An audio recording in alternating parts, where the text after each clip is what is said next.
Hello my dear students, हम पानीपत के युद्ध के बारे में आपसे बात कर रहे थे। कल हमने पानीपत के युद्ध के बारे में पढ़ा था। उसका फर्स्ट पॉइंट पढ़ा था कि पानीपत का युद्ध किस किस के बीच में हुआ था। हमने उसमें पढ़ा था पानीपत का ये तीसरा युद्ध अहमद शाह अब्दाली और मराठा सेनापति सदाशिवराव भाऊ के बीच में हुआ था और ये 14 जनवरी 1761 में हुआ था। आप तिथि ध्यान रखें, 14 जनवरी 1761। और कब कहाँ पर हुआ था? ये पानीपत में हुआ था। पानीपत हरियाणा में है, जैसा कि हमने पढ़ा था कल। अब इसके क्या परिणाम हुए कि अहमद शाह अब्दाली की इसमें विजय हुई और मराठों का इसमें इनको पराजय का सामना करना पड़ा। अब क्या कारण रहे हैं पानीपत के युद्ध के जिनकी वजह से ये युद्ध हुआ? तो आज हम इस चैप्टर के माध्यम से पानीपत के तृतीय युद्ध के कारणों को जानेंगे। पहला पॉइंट हम उठाएंगे, भारत में राजनीतिक शून्यता। राजनीतिक शून्यता, शून्यता से समझ में आ रहा है कि यहाँ पर कुछ ना होना, जीरो। तो भारत में राजनीतिक स्थिति क्या थी, इसको हम मैंने आपके सामने ये सारे पॉइंट्स भी लिख रखे हैं, इनको आप पढ़ भी लें, देख भी लें। तो पहला पॉइंट हम उठा रहे हैं, भारत में राजनीतिक शून्यता। जब तक भारत में केंद्रीय सत्ता शक्तिशाली रही तब तक उत्तर पश्चिम से आक्रमणों का कोई भय नहीं था। सीमा सुरक्षा की अग्रगामी नीति को अपनाकर मुगलों ने काबुल तक अपना अधिकार जमा रखा था। किंतु जैसे ही औरंगजेब की मृत्यु हुई उसके बाद मुगल सत्ता कमज़ोर हो गई और देश में केंद्रीय शक्ति का अभाव हो गया। स्पष्ट है कि जब तक औरंगजेब गद्दी पर रहा, सिंहासन रूढ़ रहा, तब तक मुगलों की सत्ता मजबूत रही। लेकिन जैसे ही औरंगजेब की मृत्यु हुई वैसे ही देश में शक्तिशाली केंद्रीय सत्ता का अभाव हो गया और इस शून्यता को भरने के लिए कई शक्तियां दौड़ लगाने लगी। सभी चाहते थे कि हम जो है मुगलों का बराबरी से सामना करें या मुगलों से ऊपर उठे। सबसे पहले जिन दो शक्तियों ने इस शून्यता को भरने का प्रयास किया उनमें प्रमुख है मराठे और अब्दाली। तो ये था हमारी पानीपत के तृतीय युद्ध के कारण में पहला पॉइंट।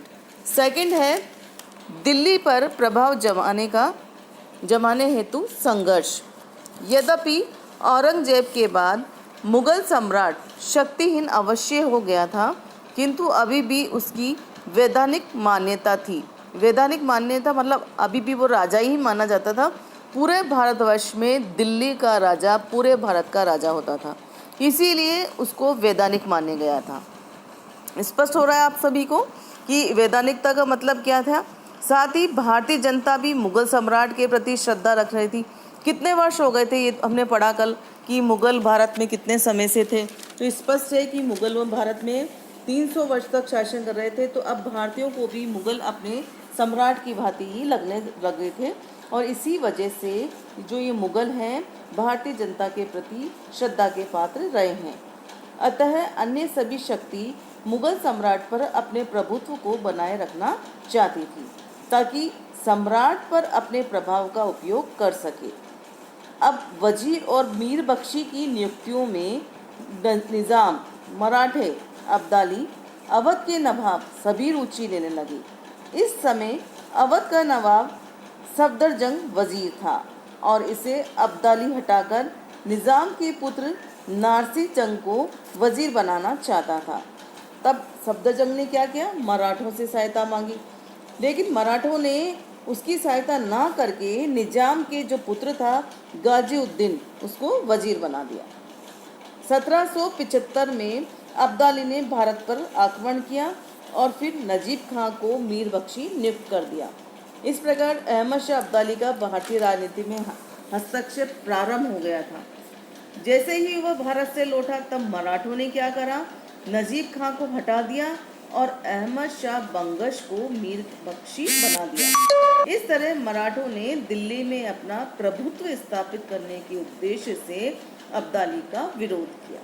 हमें सारे पॉइंट समझ में आ रहे हैं कि क्या कारण रहे हैं पानीपत के युद्ध के।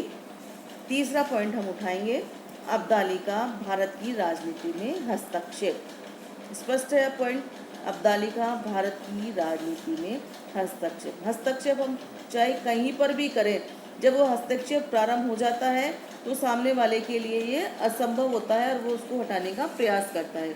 क्योंकि अहमद शाह अब्दाली अफगान से आया था और भारतीय राजनीति में हस्तक्षेप करने लग गया था, तो जितने भी भारतीय लोग थे वे चाहते थे कि वह हस्तक्षेप ना करें, क्योंकि यहाँ पर मराठे प्रमुख थे, इसीलिए उसे सबसे ज़्यादा प्रभाव पड़ा और वह अहमद शाह अब्दाली को भारत से हटाना चाहते थे। ये युद्ध का कारण रहा। अब अब्दाली ने किस तरह से भारत में हस्तक्षेप करा भारतीय राजनीति में, उसके बारे में हम जानकारी लेते हैं कि अब अब्दाली भारत की राजनीति में हस्तक्षेप करने लगा था। उसने 1752 में मुइन उल मुल्क, नाम स्पष्ट देखें आप, मुइन उल मुल्क को पंजाब का सूबेदार नियुक्त किया और 1756 में दिल्ली पर धावा बोलकर मथुरा वृंदावन में लूटपाट की। इसके पश्चात उसने क्या करा, नजीब खां को मीर बख्शी बना दिया और तैमूर शाह को पंजाब का सूबेदार। अब ये तैमूर शाह हम आगे भी पढ़ेंगे कि तैमूर शाह कौन है, ये खुद अहमद शाह अब्दाली का पुत्र था। तो इस प्रकार अहमद शाह अब्दाली ने कूटनीति अपनाकर इस नजीब खां को और सफदरजंग को अपनी ओर मिला लिया। इस बढ़ती हुई अब्दाली की शक्ति को मराठा रोकना चाहते थे और यही कारण रहा दोनों में युद्ध का।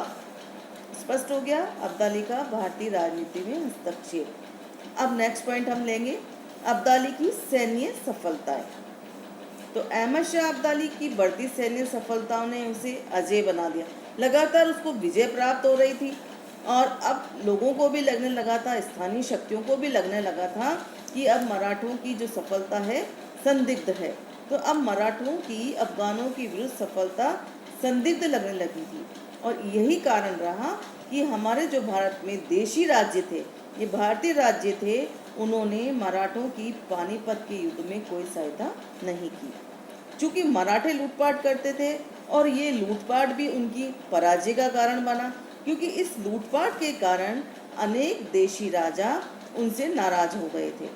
ये सब जो परिस्थितियां बन रही थी वह मराठों का मनोबल को गिरा रही थी और इधर अब्दाली की सेना निरंतर विजय प्राप्त कर रही थी और ये निरंतर विजय उनके मनोबल को ऊंचा कर रही थी। नेक्स्ट पॉइंट हम लेंगे, उत्तर भारत की अस्थिर राजनीति। अस्थिर, स्पष्ट अस्थिर मतलब जहाँ पर कोई बात स्थिर ना होना, मुगल शासक का राजनीति में कोई दखल ना होना, दूसरे लोगों का राजनीति में दखल होना, यह कारण दोनों के मध्य युद्ध का कारण बना। तो अस्थिर राजनीति कारण इस युद्ध में अब्दाली व मराठे दोनों ही जो शक्तियां थी उनको अपने पक्ष में करने का प्रयास कर रहे थे। सभी चाहते थे कि जो शक्तिशाली सम्राट हैं, जो शक्तिशाली देशी राजा हैं, वो उनकी तरफ से इस युद्ध में भाग लें।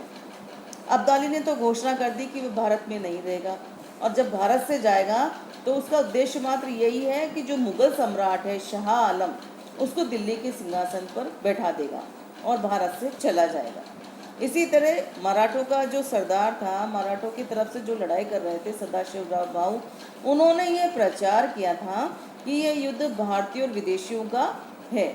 लेकिन इसका क्या प्रभाव हुआ, मुसलमानों ने मराठों का सहयोग नहीं दिया। साथ ही जो शुजाउद्दौला भी था उसने भी, अभी तक तो वो निष्पक्ष था, लेकिन अब उसने अब्दाली का साथ दिया, अर्थात वो अब्दाली के पक्ष में चला गया। तो ये अस्थिर राजनीति जो है पानीपत की युद्ध का कारण बनी। नेक्स्ट पॉइंट हम देखेंगे, पंजाब में अफगान मराठा संघर्ष। मुगल सम्राट ने मराठों को पंजाब में चोट वसूलने का अधिकार दे दिया था, किंतु अब्दाली ने पंजाब पर वहां पर अधिकार कर लिया और अपने पुत्र को वहां का सूबेदार बना दिया। हमने पहले भी पढ़ा था कि इसके पुत्र का नाम था तैमूर शाह। तो तैमूर शाह को वहां का सूबेदार बना दिया है। लेकिन 1758 में मराठों ने क्या करा, पंजाब पर आक्रमण किया और वहां से तैमूर शाह को भगा दिया। तब ये सब चीज़ें जो है अब्दाली के लिए असहनीय थी। अब अब्दाली ने पंजाब पर आक्रमण किया और वहां से मराठों को हटा दिया। ये ऐसी परिस्थितियां हो गई कि दोनों के बीच जो युद्ध होना है आवश्यक हो गया, अवश्यंभावी हो गया। अतः 14 जनवरी 1761 को दोनों के बीच युद्ध प्रारंभ हो गया। इब्राहिम गार्डी, हमने इब्राहिम गार्डी के बारे में पहले भी आपसे चर्चा की थी। आप बताइए इब्राहिम गार्डी कौन है? इब्राहिम गार्डी वीर प्रमुख था और इसके पास एक तोपखाना था और इसने इस वजह से मराठों का साथ दिया था। तो इब्राहिम का गार्डी की वजह से मराठा की अब्दाली की जो सेना थी उसको बहुत हानि पहुंची।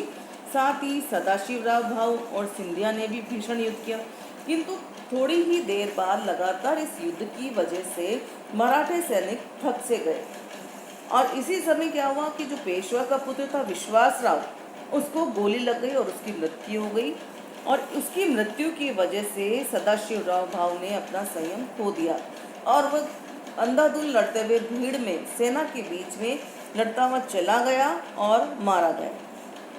अब्दाली की सेना ने भीषण हत्याकांड किया, भीषण लोगों को मारा और उसके पश्चात एक निर्णायक विजय हुई अब्दाली की और मराठे जो है पराजित हुए।